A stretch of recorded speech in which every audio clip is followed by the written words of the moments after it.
Coming up next on this edition of In the City, Murfreesboro City school teachers find a way to see their students as the school year ends. Also, a very important job is performed to keep rainwater manageable. Plus, Dr. Jean Lloyd retires from Northfield Elementary School. And citizens come together to save a baby great horned owl on the Greenway. We'll tell you all about those stories and more coming up right now on this edition of In the City.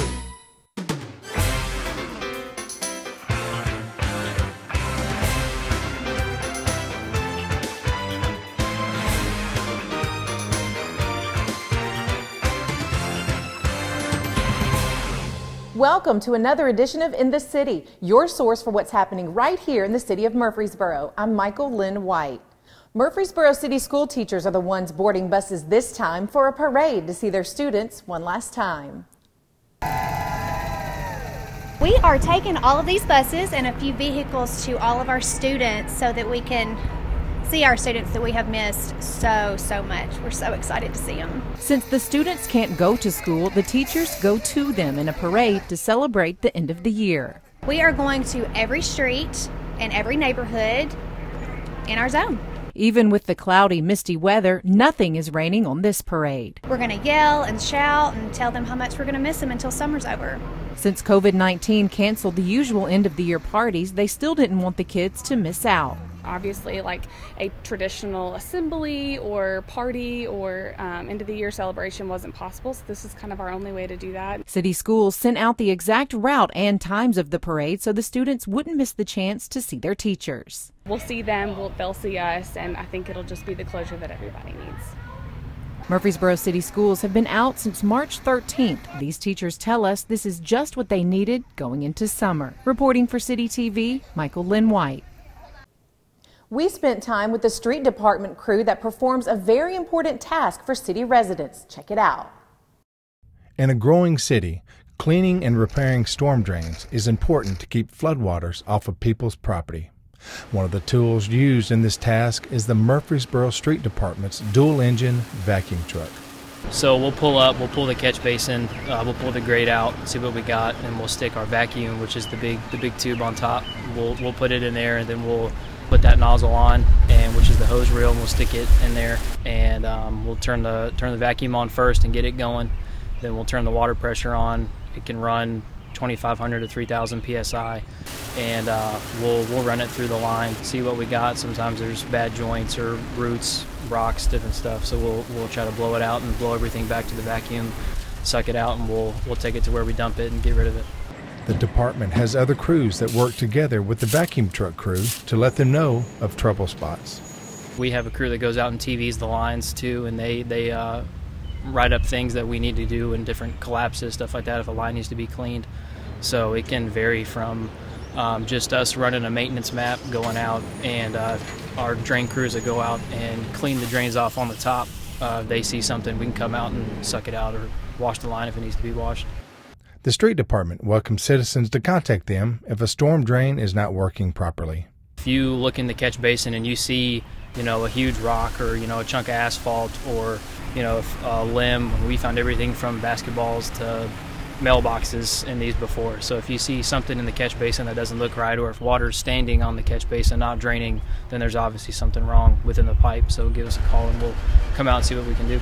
Yeah, we have different nozzles for different things. If we have a blockage in a line, we have a nozzle that shoots water out the front and the back to break loose whatever's got it blocked, and then we can change nozzles to one that will move more material back at one time. If a line is left unattended, then your problems just worsen. If a line fills up all the way, or if a line collapses, then we've got to come in and dig up the road or get into your yard and get in there and replace the pipe. So trying to get the problem before it's too major is the key goal here. If your line is collapsed or if it's not draining in your front yard, give us a call and we'll add you to the list and be out there and come take a look at it. Join us as we take a moment to honor Dr. Jean Lloyd as he retires after 40 years of educating children. One of Murfreesboro City Schools' longest tenured administrators retires after 39 years as an educator. Dr. Jean Lloyd says he got a feeling one day and one thing led to another to bring him to Murfreesboro from East Tennessee. It was like one day God told me to stop and pray and for some reason I did, and the next thing I knew, within the hour, I was getting a phone call from some kinfolk down here that says, there's a school opening and I think you should apply for it. Which all of a sudden my heart went like that, and thought, well, I guess I better. Well, he got the job and has been here ever since. Lloyd says being a teacher is all he ever wanted to do. I knew early in life, when I say early, before high school, I knew I wanted to be a teacher, so I always wanted to be a teacher. So it's just something that I never thought much about. It's just what I was going to do. And but it's very rewarding. I know there's trying times, but when you look back, it's very rewarding. Over his 14 years at Murfreesboro City Schools, it hasn't been all work and no play. Now, he was very quiet, but he was a bit of a prankster as well. He would love, and still does to this day, if we have principals meeting here at Central Office, he will come into my office while we're in the principals meeting and move things around in my office. He will, and then call me and say, hey, have you found your plant? And it'll be hidden somewhere. So he's a bit of a prankster. The guy is a prankster. You'd never turn your back on him. If I had 2 or 3 employees who came from Northfield to work in the Human Resource Department, and every time he would come up to Central Office, he would move all of their belongings, their chairs, and hide their chairs. And then the employees would come back and say, has Dr. Lloyd been in here? No, ma'am. No, I haven't seen him. All joking aside, one thing is very clear. Dr. Lloyd is loved and will be missed. You will never, ever meet a nicer person than Dr. Lloyd. He will do anything for you. Gene Lloyd, there's no better. He was a precious principal. He was always in classrooms, knew the kids, knew all of his teachers. We asked his co-workers what they hope for Dr. Lloyd in his retirement. I hope he continues to enrich and enlighten everyone around him, because he's good. He's so good, and he's just being him. It's just natural for him. I hope he is happy. I hope he gets to spend time with his parents. I hope he gets to spend time with his grandchildren and just does whatever he wants to do, just time to relax. As for Dr. Lloyd himself, he says although he's looking forward to a slower pace and more time with his family, he will miss his co-workers and the children. I'll miss at this school the family atmosphere we have that I've already mentioned. I'll miss kidding with them. As I've already said, I'll miss the kids saying hi, Dr. Lloyd, as you walk down the hall. It could be a tough day, and I could walk out of my office and just walk down the hall, and you just start hearing that, and you just go, that's why I'm here. Dr. Lloyd's assistant, Julia Williams, is also retiring. Together, they have over 50 years combined service with Murfreesboro City Schools and over 70 years in education. For City TV, Michael Lynn White. On a new stretch of the Murfreesboro Greenway, nature lovers come together to save one very cute, rarely seen bird. The Greenway is a great place to exercise and also a great place to get close to nature. A pair of newborn great horned owls were the talk of the town between nature photographers. These are a pair of great horned owls that had nested in an old red-tailed hawk nest. This section of the Greenway has been very popular. It's brand new. So it started attracting viewers because it's trees right off the Greenway. So I had heard about it before from the photographers, especially that like to come out here and shoot. And, you know, they were able to get really good shots of the adults sitting on the nest first. City TV's own John Paget, a nature photographer, witnessed one of the chicks on the ground. So he did get in touch with me, and I know a lady in Nashville who all she does is reunite birds of prey. Like, that's her specialty. So that's always a really neat thing to be able to do that instead of take them into a rehab situation where they have to be raised without their parents. I had in the meanwhile come over and gotten that chick so that we could make sure that it was good and hydrated, didn't have any broken bones, and then also kind of secure it until she was able to get here. A tree climber took a laundry basket, which is a good alternative to a nest, and secured it to the tree 60 feet in the air. Then he had to climb about another 10 feet up to get the chick that was still in the nest and bring him down to the laundry basket. Once he did that, then we sent the other chick up the rope and he put that chick in the laundry basket. So then we have both chicks back in the laundry basket. You know, when your job description says any other duties required, this part of Rachel's job would fall under that. It's something that I absolutely love, but I do feel like it's a big part of my job. Working in parks, we have wildlife in parks, and I feel really passionate that we should protect and do what we can for our wildlife. I've had lots of opportunity to help owls and turtles and possums, songbirds, so it's a really fun part. The great horned owl typically adopts another species' nest, a lot of times from a previous year. In this case, it was a red-tailed hawk's nest. It was a lot bigger when it began. I could see why they might have thought it would have worked out. But, you know, these great horned owls grow incredibly fast. They're already a large bird. They're our largest bird of prey that we have in Tennessee. And they get about to the size of an adult at 5 weeks old. And they're still relying on their parents in a nest at 5 weeks old. But I would call them common in the area. You know, their numbers are not endangered by any means, but people don't see them usually. And I always tell people the reason is usually we're on a different schedule than them. So they are nocturnal. They do most of their hunting at night. So during the day they're sleeping. They're also masters at camouflage. So they could be sleeping out in a tree, just go undetected because of their camouflage abilities. In 2017, the Murfreesboro Water Resources Recovery Facility went through a major renovation that benefits the city for years to come. The Water Resources Recovery Facility handles all the wastewater from residents in the city of Murfreesboro. This water comes from sink drains, tub drains, and toilets. Because of the city's growth, in 2017, the facility went through a considerable expansion. We had a physical infrastructure that could handle 16 million gallons per day. This new physical infrastructure handles 24. On top of that, you talk about the hydraulic flow. So when it rains, previously our hydraulic limit was 40 million. Now, 50% increase, that's 60 million. That's very significant. And what we're trying to accomplish with all of this is to keep up with one of the fastest growing cities in the country, really. And Murfreesboro is a great place to live. Everybody wants to be a part of it. So when this new plant expansion came online in 2017, that sets us up for many years to come. So right here you're looking at the operator command center. The operators that run the plant, it's a treatment process, they use this facility to operate the entire plant. You know, we have on average about 18 million gallons of water coming through to be treated. It comes in and it goes out by gravity, so we have to treat it as it's coming in. The system is an Oculus computer-operated control system. So all of the equipment is being run by a computer. The operators use these computers to assist them in operating the treatment process to maximum optimization.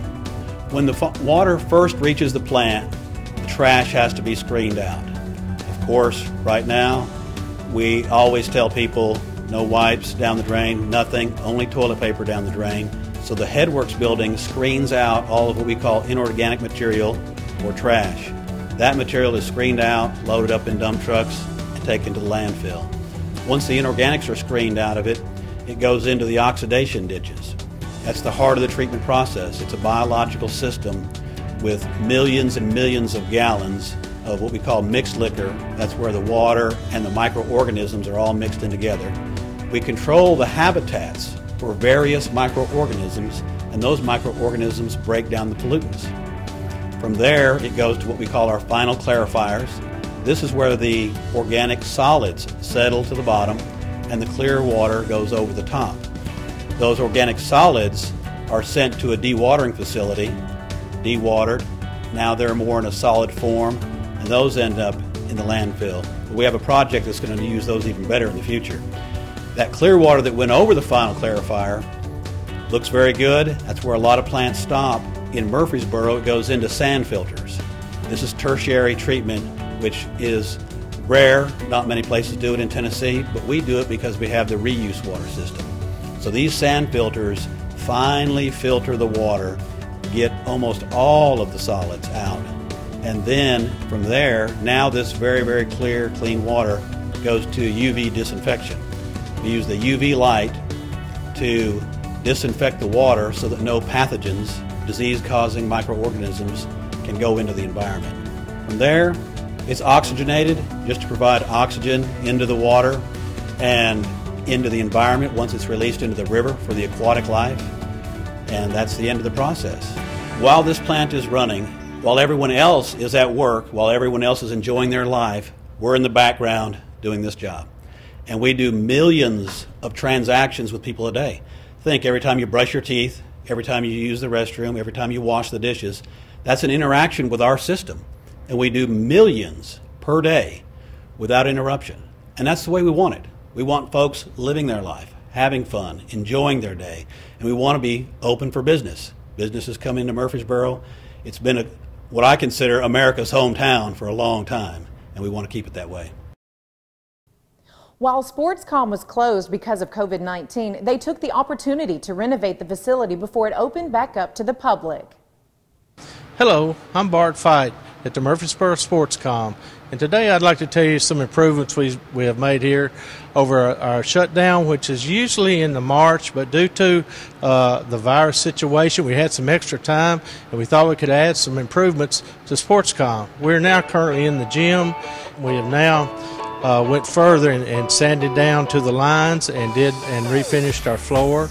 And we also added some new things, some pickleball lines, which is one of the most popular sports in America right now. So we do have the basketball, volleyball, and pickleball here, and other activities, classes. So we're very proud of our new floor and finish, and everybody really enjoy it. I'm now standing in the women's locker room, which we do call our wet locker room. It's off the indoor and outdoor pool area. We have redone the floor this year to a new substance that will really give us more traction, because when they do come in here, most people are wet from the pool and dripping a little bit. So we're very pleased with the floor. We did this also in our men's locker room, and we also did this up in our lobby locker room. So we've been very pleased with this so far. I am now in the indoor pool at SportsCom, and as you're looking at the floor we put down last year, that we also have installed this year in our wet locker rooms that connect our outdoor pool with our indoor pool. So as you see, coming down, we have a new deck here on the lower level of our indoor pool. We had some chips and cracks in it. We have refinished these, and it looks very good. Put a new surface on it, and it will improve the traction and everything down by our indoor pool where all our exercise classes are held. We are pleased to have this new deck put on. I'm now standing in the lobby of SportsCom, and behind me, as you can see, we have a picture of our Miracle Field. That's had a lot of pictures to our lobby and really looks good. And also in our lobby, we have refinished our floor, and it's called polished concrete. We do have the meeting room finished in the same particular fashion, and it has been very popular, and when our customers do come in, I think they'll be very pleased with it.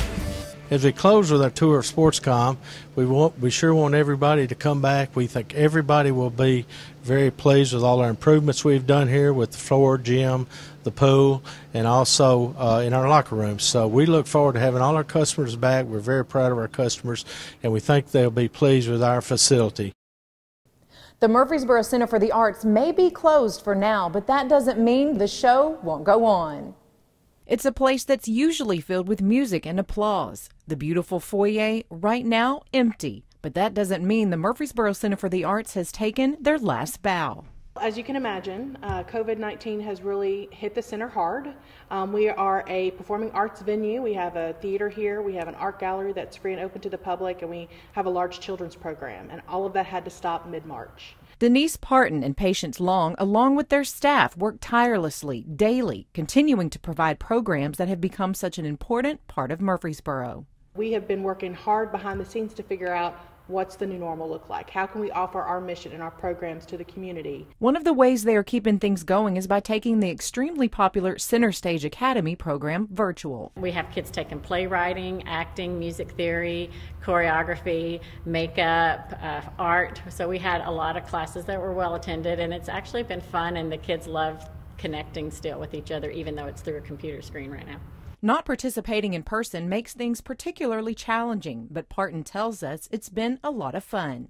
The Kids really look forward to it. I look forward to it. I've been having fun. It's totally different. Seemingly overnight, having to make the switch to virtual isn't as easy as they've made it look. Mid-March is when we had to shut down, realizing we couldn't do in-person classes and performances, and she launched the online sessions 3 weeks later. I mean, that is a feat when we've never offered online, we've never done virtual classes. Like many, the center doesn't know what the future holds. We don't know when this is going to end. We don't know when we're going to be able to open back up. We don't know what it's going to look like when we do open back up. So we are working feverishly behind the scenes to say, how can we offer our mission now? Part of that mission, the center just announced it will be offering a unique summer camp opportunity that incorporates online classes and the filming of a sitcom written by Center for the Arts staff. It's not the normal platform that we use for camps, like in-person camps. So we do shows, it's boot camp. We can't do that virtually, but we can do something else just as amazing and fun and interactive. This is just the beginning of the unique opportunities offered by the center. Stay tuned for virtual art exhibits, Facebook Live events, and much more. They, like most of us, are taking things day by day, but want to encourage everyone they're doing all they can, continuing to serve the community that has so graciously supported them. We will make it through. We will be here for the community when this is over. However that looks, we'll make it happen. Check out the Center's Facebook page or boroughArts.org for the latest Center for the Arts information. Reporting for City TV, Michael Lynn White. Murfreesboro's newest fire station is now open in a very busy area of Rutherford County. Murfreesboro residents in the Blackman and Gateway areas should receive quicker response times after Murfreesboro Fire and Rescue Department opened Fire Station 11 Sunday, May 3rd on Blaze Drive, adjacent to Blackman High School. The new $3.9 million station is part of a strategic plan and accreditation model to improve response times to calls and meet national standards of less than 4 minutes 90% of the time. We've been looking for some time now at how to provide the best response times and the best locations for our fire stations amid the rapid growth in our city. Better response times have been proven to enhance outcomes no matter the type of emergency. Folks said lowering the response time may result in a better insurance service office rating that determines how well the community is protected in case of a fire emergency. It helps set home insurance rate within the city. Location is an important factor when it comes to the ISO rating. Fire Station 11 is designed to accommodate up to 10 MFRD firefighters and includes workspace for Murfreesboro police officers to write reports and conduct business. MFRD Captain Raleigh Marlin said firefighters from other stations were transferred to Station 11. All MFRD's hazardous materials response equipment will be housed at the station. Murfreesboro City Council approved construction of the station in June 2019, and construction began in August. An official grand opening ceremony date has not been set at this time. The federal government is conducting the 2020 census that counts every person living in the United States and 5 U.S. territories. The count is mandated by the Constitution. The data is critical for the government to provide daily services, products, and support. In March, households received detailed information on how to respond by phone, mail, or online. The census has now begun the phase where workers will be visiting homes that haven't responded to the census through August 2020. If you haven't responded, here's how you can. Online, go to my2020census.gov. By phone, call 844-330-2020, or you can still mail in the paper questionnaire sent to your home. On Thursday, May 14, 2020, the U.S. Navy Flight Demonstration Squadron, or the Blue Angels, honored COVID-19 responders and essential workers with a formation of 6 flyover that started in Walter Hill and then almost immediately over Murfreesboro. We caught a glimpse of the 6. Only about 10 seconds. The Blue Angels flight leader said, "It's our opportunity to salute each American in the fight against COVID-19. Well, that's it for this edition of In the City. As always, for more information about the city of Murfreesboro or any of the stories you've seen here, you can always visit our website at www.murfreesborotn.gov.